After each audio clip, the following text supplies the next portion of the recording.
اللہ وبرکاتہ۔ الحمدللہ والصلاة والسلام علی رسول اللہ۔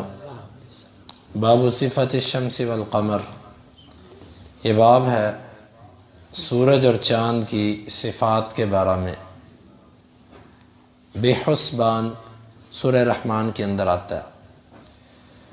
مجاہد کہتے ہیں حسبان کا معنی ہے کحسبان الرحا، چکی کے گردش کرنے کی طرح گردش کرنا، یعنی سورج ایسے گردش کر رہا ہے جس طرح چکی کا پارٹ ایسے گھومتا ہے۔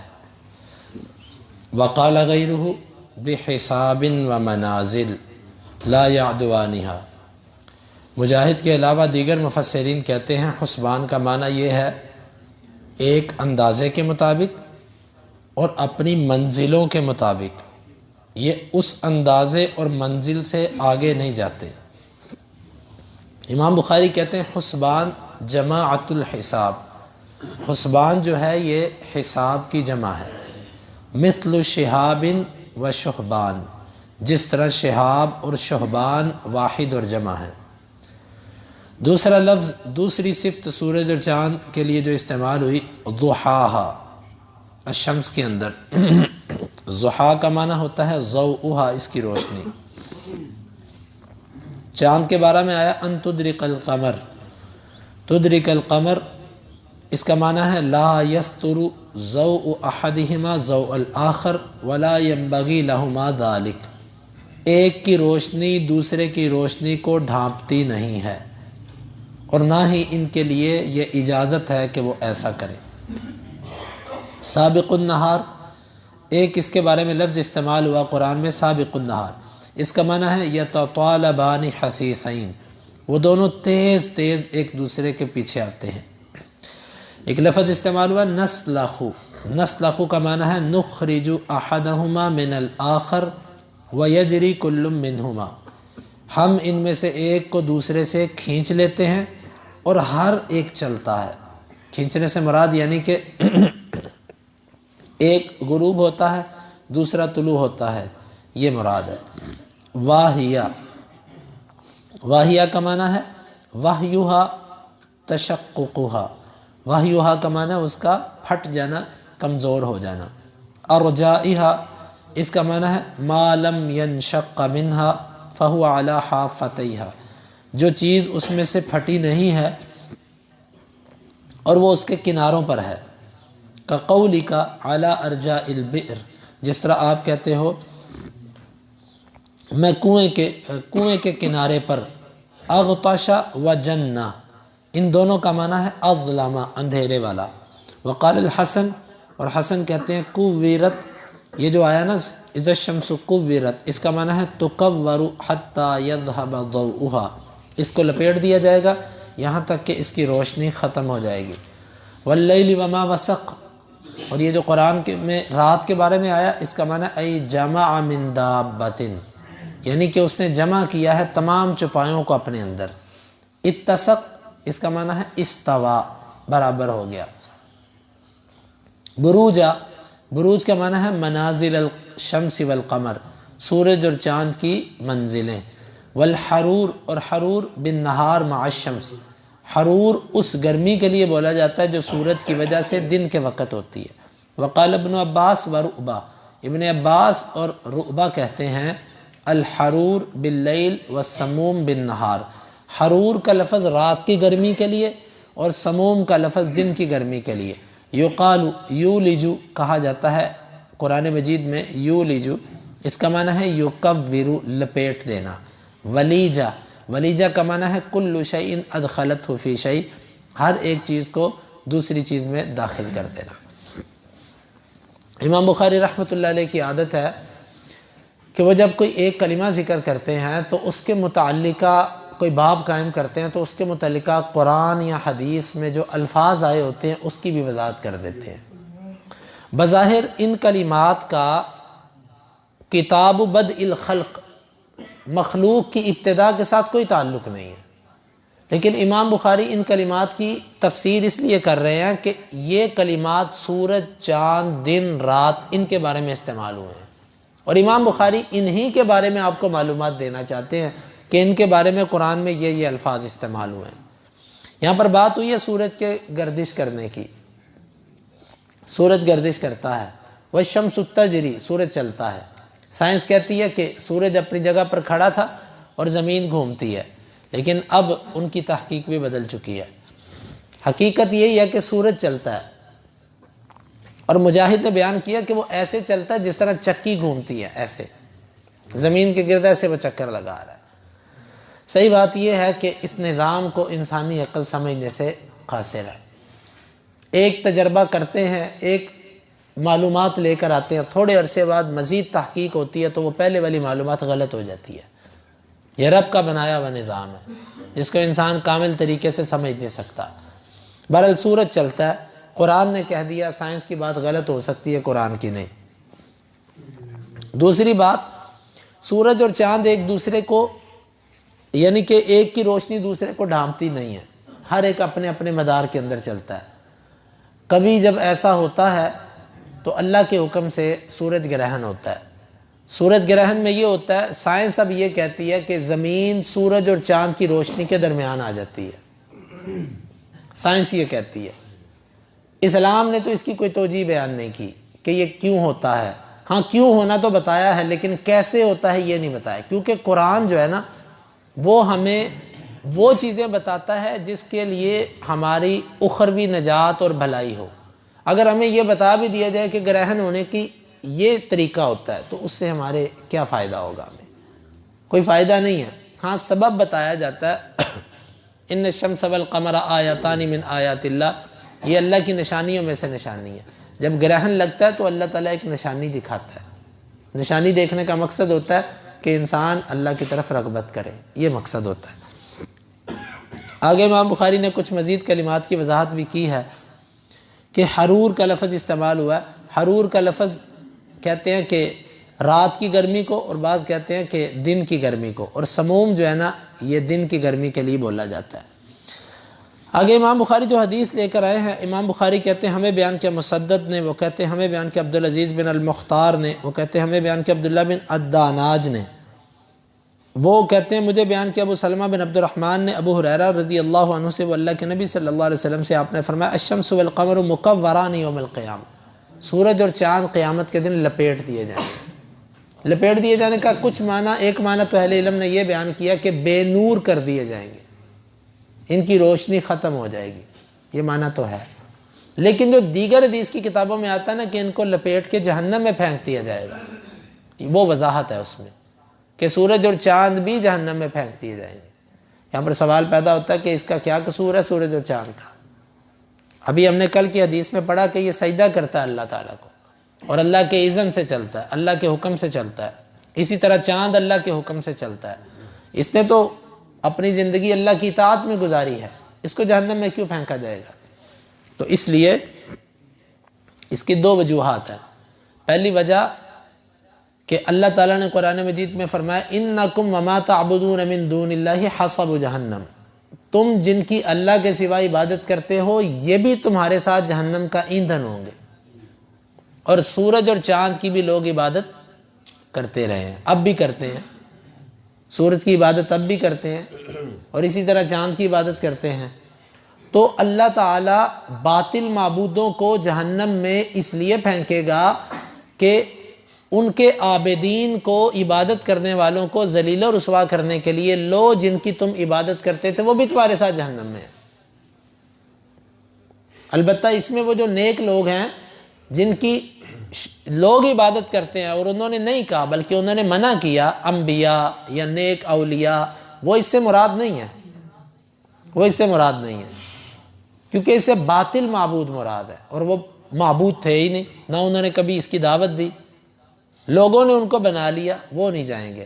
البتہ اس کے علاوہ جتنی بے جان چیزیں، درخت ہیں، پتھر ہیں، سورج ہے، چاند ہے، ستارے ہیں، ان کو اللہ تعالیٰ پھینکے گا جہنم کے اندر، اس لیے کہ ان کی عبادت کرنے والے ذلیل و رسوا ہو جائیں کہ یہ تو مخلوق تھی اللہ کی، ایک وجہ۔ دوسری توجہ اس کی یہ ہے، بلکہ اشکال کا جواب، اشکال یہ پیدا ہوتا ہے کہ پھر ان کو سزا اسی وجہ سے، بس ان کا تو اپنا کوئی قصور نہیں، تو جواب اس کا یہ ہے اللہ تعالیٰ ان کو عذاب دینے کے لیے جہنم میں نہیں پھینکے گا، بلکہ کفار کو عذاب دینے کے لیے ان کو بطور ایندھن ڈالے گا۔ ان کو جہنم میں پھینکنے کا مقصد ان کو عذاب دینا نہیں ہے۔ جہنم میں اللہ کے فرشتے بھی ہوں گے کہ نہیں ہوں گے؟ حدیث کے اندر آتا ہے جہنم کے اندر فرشتہ ہے، وہ اس کے اندر اللہ نے ان کی جسامت ایسی بنائی ہے، ان کو بنایا اللہ نے اس طریقے سے کہ ان کو عذاب نہیں ہے، ان کے لیے عذاب ہی نہیں ہے۔ وہ اللہ تعالیٰ سورج اور چاند کو جہنم میں جو ڈالے گا یہ بطور عذاب نہیں ڈالے گا کہ ان کو عذاب دینا مقصد ہے، بلکہ ان کو ڈالا اس لیے جائے گا کہ ان کے عذاب میں مزید شدت کر دی جائے۔ یہ عذاب دینے کے لیے جائے گا، عذاب لینے کے لیے نہیں جائے گا۔ یعنی جہاں پر سورج چلا جائے، جس کی ہم سے لاکھوں میل دور ہے، کروڑوں میل دور ہے، اور اس کی گرمی ہم سے جون جولائی میں برداشت نہیں ہوتی، تو وہ جب جہنم میں پھینک دیا جائے گا تو وہ وہاں پر کیا کرے گا؟ اور چاند جس کی ٹھنڈک ہمارے سے برداشت نہیں ہوتی، گرمیوں کے اندر بھی چاند اچھی بلی رات ٹھنڈی کر دیتا ہے، تو جب وہ کیونکہ جہنم کے اندر دونوں طبقے ہیں، ایک انتہائی گرم اور ایک انتہائی ٹھنڈا، اس میں جب پھینک دیا جائے گا تو وہ کیا جو ہے نا ادھر کیا کرے گا وہ پھر؟ تو یہ عذاب دینے کے لیے جائیں گے، عذاب لینے کے لیے نہیں جائیں گے۔ تو یہاں پر بھی امام بخاری حدیث لے کر آئیں کہ ان کو لپیٹ دیا جائے گا، یہ اللہ کی مخلوق ہے، اللہ ان کو ختم کر دے گا۔ اب امام بخاری کہتے ہیں ہمیں بیان کیا یحییٰ بن سلیمان نے، وہ کہتے مجھے بیان کیا ابن وہب نے، وہ کہتے مجھے خبر دی عامر نے کہ بے شک عبد الرحمن بن قاسم نے اسے بیان کیا اپنے والد سے، وہ عبداللہ بن عمر رضی اللہ عنہما سے، انہ کان یخبر عن النبی صلی اللہ علیہ وسلم قال، وہ اللہ کے نبی صلی اللہ علیہ وسلم سے خبر بیان کرتے ہیں کہ آپ نے فرمایا ان الشمس والقمر لا یخسفان لموت احد ولا لحیاتہ، سورج اور چاند کسی کی موت کی وجہ سے یا زندگی کی وجہ سے نہیں گہناتے، ولکنہما، لیکن وہ دونوں آیات من آیات اللہ، وہ اللہ کی نشانیوں میں سے آیات ہیں، نشانی ہیں۔ فَإِذَا رَأَيْتُمُوهُ فَصَلُّوا، جب تم انہیں دیکھو تو تم نماز پڑھو۔ امام بخاری کہتے ہیں ہمیں بیان کیا اسماعیل بن ابی اویس نے، وہ کہتے ہیں مجھے بیان کیا مالک نے زید بن اسلم سے، وہ عطا بن یسار سے، وہ عبداللہ بن عباس رضی اللہ عنہما سے، وہ کہتے ہیں کہ اللہ کے نبی صلی اللہ علیہ وسلم نے فرمایا ان الشمس والقمر آیاتان من آیات اللہ لا یکسفان لموت احد ولا لحیاتہ فاذا رأیتم ذلک فاذکروا اللہ، سورج اور چاند اللہ کی نشانیوں میں سے نشانیاں ہیں، یہ کسی کی زندگی یا موت کی وجہ سے نہیں گہناتے، گرہن نہیں لگتا ان کو، جب تم یہ دیکھو تو تم اللہ کا ذکر کرو۔ امام بخاری کہتے ہیں ہمیں بیان کیا یحییٰ بن بکیر نے، وہ کہتے ہیں ہمیں بیان کیا لیث نے عقیل سے، وہ ابن شہاب سے، وہ کہتے ہیں مجھے خبر دی عروہ نے، بے شک عائشہ رضی اللہ عنہا نے اسے خبر دی، ان رسول اللہ صلی اللہ علیہ وسلم یوم خسفت الشمس قام، جس دن سورج گہنایا تھا اللہ کے نبی صلی اللہ علیہ وسلم نے قیام کیا، فکبر، آپ نے اللہ اکبر کہا، وقرأ قراءۃ طویلۃ، اور لمبی قرات کی، ثم رکع رکوعا طویلا، پھر لمبا رکوع کیا، ثم رفع رأسہ، پھر سر بلند کیا، فقال سمع اللہ لمن حمدہ، یہ کلمہ کہا، وقام کما ہوا قرأ قراءۃ طویلہ، اور آپ کھڑے ہو گئے اور آپ نے اسی طرح قرات کی جس طرح پہلے قیام میں لمبی قرات کی تھی، وہی ادنی من القراءۃ الاولى، یہ پہلی قرات سے ذرا چھوٹا تھا، ثم رکع رکوعا طویلا وہی ادنی من الرکعۃ الاولى، پھر آپ نے لمبا رکوع کیا دوسری دفعہ لیکن یہ رکوع پہلے رکوع سے چھوٹا تھا، ثم سجد سجودا طویلا، پھر لمبا سجدہ کیا، ثم فعل فی الرکعۃ الآخرہ مثل ذلک، پھر دوسری رکعت میں بھی اسی کی مثل کیا، ثم سلم، پھر آپ نے سلام پھیرا، وقد تجلت الشمس، سورج کھل چکا تھا، وخطب الناس، لوگوں کو خطبہ دیا، فقال فی کسوف الشمس والقمر، سورج اور چاند کے گہنانے کے بارے میں آپ نے فرمایا انہما آیاتان من آیات اللہ لا یکسفان لموت احد ولا لحیاتہ فاذا رأیتموہ فافزعوا الی الصلاۃ، سورج اور چاند اللہ کی نشانیوں میں سے نشانیاں ہیں، جب تم ان کو دیکھو تو نماز کی طرف جلدی کرو، بھاگو، فکر کرو۔ امام بخاری کہتے ہیں ہمیں بیان کیا محمد بن المثنی نے، وہ کہتے ہیں ہمیں بیان کیا یحییٰ نے اسماعیل سے، وہ کہتے ہیں مجھے بیان کیا قیس نے ابو مسعود سے، وہ اللہ کے نبی صلی اللہ علیہ وسلم سے آپ نے فرمایا الشمس والقمر لا ينكسفان لموت احد، سورج اور چاند کسی کی موت کی وجہ سے نہیں گہناتے، ولکنہما آیاتان من آیات اللہ فاذا رأیتموها فصلوا، جب تم ان کو دیکھو تو تم نماز پڑھو۔ یہ امام بخاری رحمۃ اللہ علیہ 4 احادیث لے کر آئے ہیں جن کا تعلق سورج کے گرہن سے، چاند کے گرہن سے ہے۔ ان چاروں حدیثوں میں یہ بتایا گیا سورج اور چاند اللہ کی نشانیاں ہیں، ان کے گہنانے کا مقصد کسی کی زندگی یا موت نہیں ہوتا۔ مشرکین کے اندر یہ بات مشہور تھی کہ جب کوئی بڑا آدمی فوت ہو جائے نا تو سورج بھی اس کو گرہن لگ جاتا ہے، یا جب کوئی عظیم آدمی پیدا ہو تو گرہن لگ جاتا ہے۔ آپ نے اس تصور کا رد کیا، کیونکہ جس دن آپ کا بیٹا ابراہیم فوت ہوا تھا نا اس دن سورج کو گرہن لگا۔ لوگوں نے کہا دیکھو نبی کا بیٹا فوت ہوا ابراہیم، اس کی وجہ سے سورج کو گرہن لگا۔ آپ نے فرمایا نہیں، یہ اللہ کی نشانیاں ہیں، کسی کی زندگی پر کسی کی موت پر ان کے اوپر گہنانا نہیں آتا، بلکہ اللہ کے حکم سے ہوتا ہے۔ جب اللہ چاہتا ہے یہ گہناتے ہیں، جب نہیں چاہتا تو نہیں گہناتے۔ لہٰذا ان کا حوادثات زمانے سے کوئی تعلق نہیں، یعنی حوادثات زمانہ تو ہوتے رہتے ہیں، زندگی موت یا کوئی نہ کوئی معاملہ ہوتا رہتا، اللہ کی باقی نظام کا اس سے کوئی تعلق نہیں، وہ اپنے طریقے پر چل رہا ہے جو اللہ نے اس کے لیے مقرر کیا۔ دوسری بات، سورج کیوں گہناتا ہے، چاند کیوں گہناتا ہے؟ اللہ تعالیٰ لوگوں کو آخرت یاد دلانے کے لیے، اپنی طرف راغب کرنے کے لیے ایسے کرتا ہے تاکہ میرا بندہ میری طرف رغبت کرے۔ تیسری بات، جب سورج اور چاند گہنا جائے تو کیا کرنا چاہیے؟ امام بخاری جو حدیثیں لے کر آئے ہیں اس میں دو طریقوں کا ذکر ہے۔ نمبر ایک، آپ نے فرمایا جب تم ایسے دیکھو تو تم نماز پڑھو، اور دوسرا آپ نے فرمایا جب تم ایسے دیکھو تو تم اللہ کا ذکر کرو، اور دیگر حدیثوں کے اندر آتا ہے تم صدقہ کرو، استغفار کرو اور غلام آزاد کرو۔ گویا کہ مختلف اعمال ہمیں بتائے گئے، نماز پڑھو، ذکر کرو، استغفار کرو، صدقہ کرو، غلام آزاد کرو۔ یہ تقریباً 5 چیزوں کا ذکر ہے حدیث کی کتابوں میں جب تم سورج گرہن یا چاند گرہن دیکھو۔ اب باقی ساری چیزیں تو سمجھ آتی ہیں، صدقہ بھی کرو، غلام آزاد کرنا، ذکر کرنا، استغفار کرنا، لیکن نماز کیسے پڑھنی ہے؟ نماز اس کی 2 رکعت ہے، اور اس کا طریقہ کار یہ ہے عام نماز کے طریقے سے مختلف، کہ سب سے پہلے امام قیام کرے گا، جس طرح آپ نے ابھی فجر کی نماز پڑھی 2 رکعتیں، اسی طرح 2 رکعتیں ہیں، لیکن اس کا طریقے میں فرق ہے۔ آپ نے پہلے قیام کے بعد رکوع کیا، لیکن صلاۃ کسوف یا خسوف کے اندر یہ ہوگا کہ آپ لمبا قیام کریں گے، امام صاحب لمبی قرات کریں گے، لمبی قرات کرنے کے بعد وہ رکوع کریں گے، اور یہ رکوع بھی بڑا لمبا ہوگا، لمبا رکوع ہوگا۔ لمبا رکوع کرنے کے بعد امام جب سمیع اللہ لمن حمیدہ کہے گا نا تو پھر سجدے کے لیے نہیں جائے گا، بلکہ پھر ہاتھ باندھ کے قرات شروع ہو جائے گی، پھر امام لمبی قرات کرے گا، لیکن یہ والا قیام پہلے قیام سے کچھ چھوٹا ہوگا۔ امام پھر جب یہ قیام پورا کرے گا پھر رکوع کرے گا، گویا 1 رکعت میں کتنے قیام ہو گئے اور رکوع کتنے ہو گئے؟ 2۔ تو بعض روایات میں امام بخاری یہی لے کر آئے ہیں، لیکن دیگر حدیث کی کتابوں میں 3 قیام اور 3 رکوع کا بھی ذکر ملتا ہے، تو 4 کا بھی آتا ہے، زیادہ کا بھی آتا ہے، لیکن ان کی سندوں میں کچھ ضعف ہے۔ تو امام یوں کرے گا کہ 2 رکعتیں کرے گا، 2 قیام کرے گا اور 2 رکوع کرے گا، پھر اس کے بعد سجدہ اسی طرح ہی، یعنی 2 سجدے، لیکن ہوں گے وہ بھی لمبے۔ پھر اس کے بعد امام اٹھے گا دوسری رکعت کے لیے، دوسری رکعت کے لیے قیام کرے گا۔ حقیقت میں یہ قیام کتنے نمبر کا ہے؟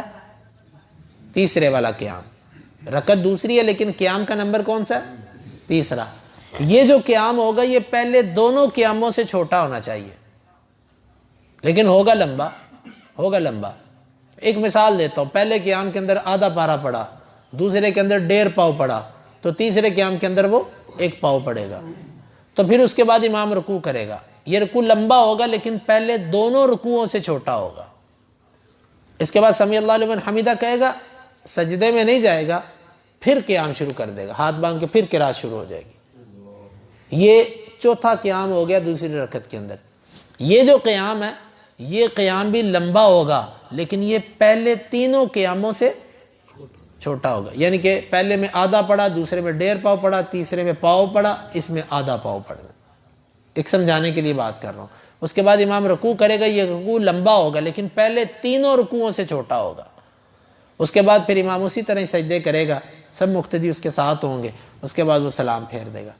اس کے بعد پھر اللہ کے نبی صلی اللہ علیہ وسلم واعظ کرتے تھے، خطبہ دیتے تھے۔ خطبے میں کیا کہتے تھے؟